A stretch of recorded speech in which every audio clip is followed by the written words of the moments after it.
Now, I'm sure you've all been wondering where I've been. Now, I have been busy. I've been building cars. I'll add a couple of pictures in now and see some of the ones that I've built. Now, I put them all up for sale and expected one to sell. They all sold within a day, within 24 hours. And that just leaves me with this one Defender that I've bought. Now, this Defender needs an MOT. It's an MOT failure that I bought from someone that I know. And I really need to get this thing on the road because currently I'm cycling a bike everywhere, which is not ideal. So in this video, I'm going to have a little walk around, show you what's to do on it. I've done a couple of little bits already just so I could drive it. We'll have a little walk around it and we'll work out a plan how we're going to get this through an MOT so I don't have to cycle. So this is my Defender 90. It's one of the last 300 TDIs. It's a CSW, county station wagon, as you can see there, which means it's got the windows and the seats and all the other little bits and pieces. It's largely standard. It has got some bits done to it. It's had some wheels changed on it. It's in quite nice fettle, to be fair. So let's have a little walk around here. It's got a matching spare, which is nice. Cross member's all horrific on it. Just needs cleaning. Yeah, it's got, which I actually quite like. I've never seen one of these before, but apparently it's quite a common upgrade. It's got an uprated dashboard, which is all of aluminium construction. She's got 207, well, nearly 208,000 miles on it. Cubby box. It's got nice seats. Dog cage. It has got the benches in the back and some spare parts. Yeah, really, it's actually a really nice car. It has at some point, I would say, had a bulkhead because that is a really, really nice bulkhead, as you can see. It's got stacks and stacks of history. Yeah. So what has it failed on? Okay, well, it's failed on quite a lot, really. It failed on seat belts, which I've done. I've already replaced a pair of those. Wiper blades, various lights, which were, as you can see there, in the process of sorting. It's failed on welding, it's failed on bushes, it failed on a brake pipe. I've done the brake pipe already, just so I can move it around. So we'll get this up in the air, we'll have a little look around and see what we need to do. Here we are, under the Defender. Now, I actually think this is in pretty fine fettle, to be fair. Yeah, it's had a few little plates on it, but it will look really good by the time we've cleaned it up and undersealed it.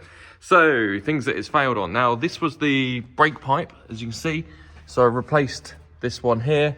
I've replaced that one up there all the way to the master cylinder and put a new flexi line in. So, that was the brake pipe that failed. It's failed on these bushes. You can see a little bit of yellow chalk there, which is very handy. They've failed, those radius arm bushes, so I'll do all of those. I think it was advised on this. Oh yeah, there you go, yellow chalk, that's an advice. So we got a new one of those anyway, so we'll chuck them in, they're only cheap. Welding, it's failed up there, you can see. Oh, sorry, it's got oil on mine. It's failed there. You can see it's had plates before all around it. Again, I'll probably just be plating this, to be fair. I don't know how long I'll keep it for. There's that one there. It's failed on, let's go along here. These, as you can see, they're pretty toasty. And they failed this, where is it gone? They failed something on corrosion, which is weird. Yeah, this here, they failed this mount here. This one, as you can see the yellow, they failed that as corrosion, I think, this washer, because it's quite flaky. But so we've got all new ones of those, new bolts. Then the one thing I'm not looking forward to do, I really don't enjoy doing them, the A-arm ball joint thingy. It's sorry, the lighting's not very good. It's basically just crumbled apart the thing. So we've got a new one of those. We've got new bushes as well. So I think what we'll do is we'll start at the front and work our way back. I have got a new brake hose for this side too. Might put it on, see how we feel. But we'll just get her up in the air and start ripping stuff apart.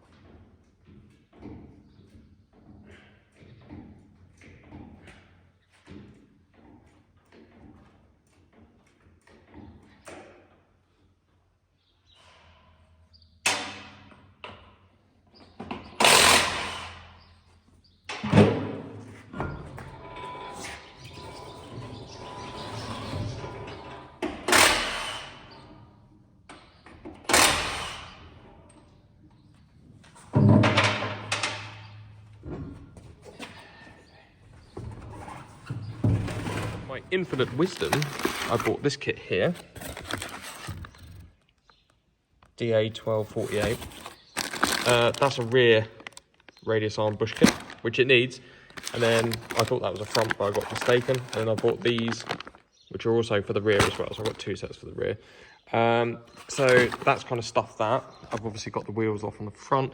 We'll do this thingy-majig, the steering damper, and we'll do that welding. I think the fronts were just advisories anyway, so I'm not too bothered about that. But we'll move on to the back now anyway.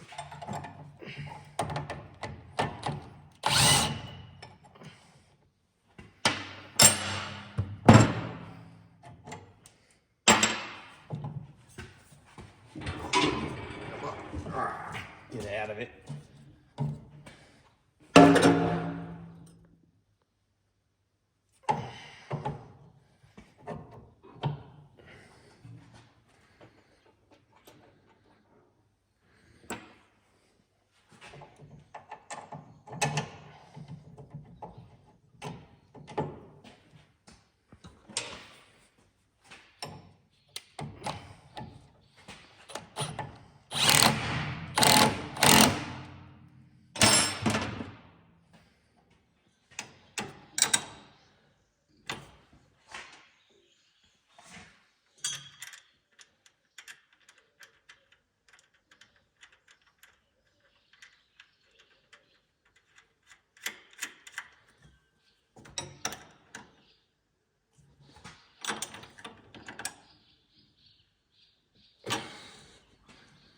Right, so that's that done. Next on the agenda is this little friend here. Yeah, it's all right underneath. Just him. As I say, I'm going to plate it. If I end up keeping this, might put a galvanised chassis in it. Who knows? Let's get that cleaned up. So that's the arch liner released. It's held in with these horrific screws. If anybody's had a Land Rover, they've dealt with these on those inner wheel arches. They're all over the Land Rovers, all over the Defenders, especially the TD5s. Now, I've got a really good trick for getting these off. I've never broken one, never had to drill one out, never been able to get one in focus.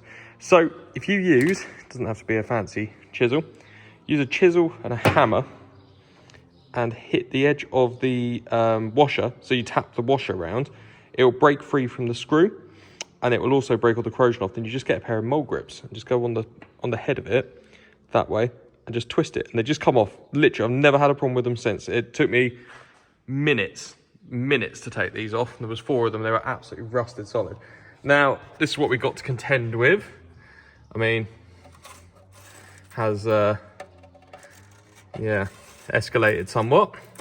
Yeah, so what we'll do is I'll probably just cut out, I mean, as I say, this isn't perfect. I'm not going to flap it in perfectly. I might just cut out a big old piece and just weld a nice big thick piece of steel in.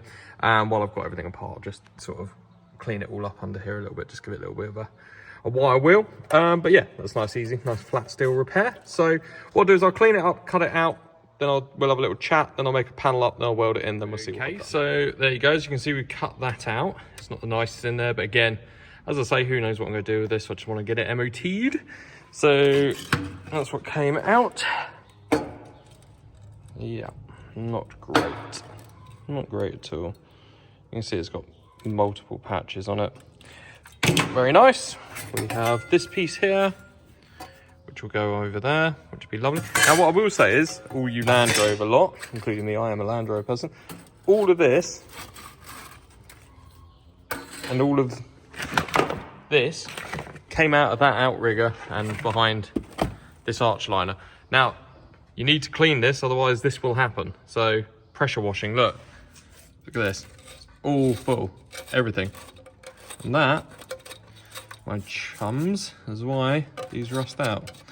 It's a lack of maintenance and the fact Land Rover built them. But, right, we're gonna weld that in. I'll be back in a sec. Okie dokie, there we go. New plate welded in, happy with that.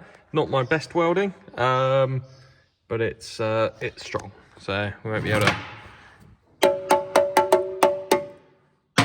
So I'm happy with that, does the job. Yeah, so what I'll do is, while I've got this all apart, just sort of give it a little clean up and a bit of an underseal. I'll probably just do this bit as well, because I'm going to do the whole underside of it at some point, but I might as well do this bit while I've got the wheel off. Yeah, and then I haven't got to take the wheels off when I do these A-bars, when I get the right parts. So Yep, I'll just do that. That's that side all done. I decided not to underseal the whole thing, because I'm actually going to undercoat the entire Land Rover, but I want to get it outside and pressure wash it and all that sort of stuff. Happy with that. Moving on to the other side. So I'm just doing all the bits I know need doing. I haven't really looked at the MOT sheet, to be fair. Got this side here. Let's see how bad it is. Yeah.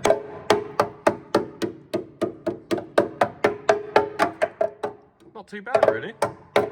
Nowhere near as bad as the other side. I mean, I might just leave this plate and just do a thing there. That's a hole as well. Right, so this was this side. It wasn't actually that bad. It was only a small hole, but you know, you can see where it's had a previous repair there. So I thought I'd cut that out and weld this one in. So that's this one done here. There's also a small little one on the top, which I got, wasn't the nicest one to do. And then I've done this one here. That one underneath is actually a bolt hole. You probably can't see it. So that didn't need doing. I did just look at the MOT and I think there is some more welding on the back. So I'll just get this painted and then I'll put it back together, chuck the wheels on, then we'll start on the back. That's the new radius barring, whatever you call it, link bar. The one on the other side, that bush is in as well. Just started messing around with the old ball joint on the back, fulcrum point, whatever it is. Now, I couldn't use this bar, unfortunately. I got the old bush out, as you can see here. It was a bit of a, come on focus, bit of a challenge. Unfortunately, the shoulder of that is a bit mushroomed, so the other bush wouldn't go in properly. I thought I'd filed it. I don't have a spare bush. I'm just going to buy a new bar. Something I did notice, actually, now this is quite interesting. So the steering on this has always felt a bit like the tracking's out. If you notice here, this track rod end is facing a bit of a wonk, and this one is facing a real wonk. So the steering bar is either bent, or it's when it's being tracked, the track rod ends haven't been indexed properly. Now, what that's causing is that's causing this bar here to rub on the steering guard. Now, you can see underneath, I don't know if you can focus properly, this is completely flat and bare metal on both sides. So every time I turn the steering, it's fighting against that and snatching. So I don't know whether the bar is bent or whether it's just these track rod ends. Well, that's the A-frame ball joint out. Looks pretty knackered to me. Got a nice shiny one to go in. Little tip, if you're replacing the whole thing, I know you can just replace the ball joint or you can replace just the boot on it. I love doing this. I just get an angle grinder with a small disc and just cut straight through the nut. You can see where it's cut through there. Then you just use a chisel just to tap half it off. Then it falls out. I mean, it falls out enough that you don't even need to fuck around with a split pin. So there you go. Time for the new one to go. New one. You can, I believe, just buy this part. I mean, you can. It just unbolts and you can just pull it out. Or you can buy the whole thing. I decided to buy the whole thing. It was about £40, I think. Then you haven't got to worry about saving anything on this. I've also got new nuts and bolts. I always do that on Land Rovers. Everything that I can, I would always replace with new hardware because you never know when you're going to take it off again. It's quite a complete kit. Even comes with a new shiny split pin. So yeah, let's bolt this in. That's a 30mm. So just be aware, if you're ever doing this job, you need a 30mm ring spanner, a narrow one. You may need to shave it down. Now, I don't have one. That's half the reason I cut that off. I have an adjustable that fits, but it won't fit up there. You can't fit a socket on it, I don't think. You might be able to, but I don't think you can. I'm just going to order a 30mm off Amazon ring spanner, and then I can tighten that up when I work on it next. All in, just got to put the split pin through. New bolts. So actually, don't need to order a spanner. I had a short 30. Now, that will really help someone if you get stuck. A short 30 and the extension fits in there absolutely perfect. So just got to put you in, and that is another thing ticked off the list.